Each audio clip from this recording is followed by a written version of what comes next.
నీకు 15,000, నీకు 15,000, నీకు 15,000, అమ్మా నీకు 18,000, అమ్మా నీకు 18,000 అని అప్పట్లో బగ్గా ట్రోల్ అయింది. ఎవరో తెలుసు కదా? ఎస్, ఇప్పటి మంత్రి నిమ్మల రామానాయుడు గారేనుల్లా. ఇక సారు కూటమి సర్కార్ కాడి ఎత్తేసినట్టేనని డైరెక్ట్ హింట్ ఇచ్చిండుల్లా. ఒక హింట్ ఇవ్వడమే కాదుల్లో, బరాబర్గా వచ్చేది వైసీపీ సర్కారే అని చెప్పేసిండు.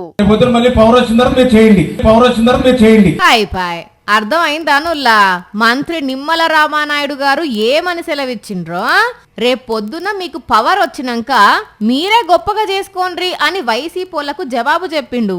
కావాలంటే మళ్ళొకసారి నుండ్రి.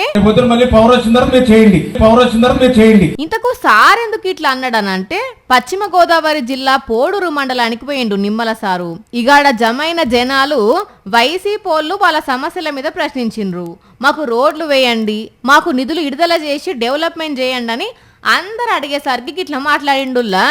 మరి మీ గవర్నమెంట్ వచ్చినాకనే చేసుకోండి అని మంత్రి సార్ అంటుండు అని అంటే, వచ్చే ఎలక్షన్ల కూటమి సర్కార్ గెలవదని ఒప్పుకున్నట్టే కదా.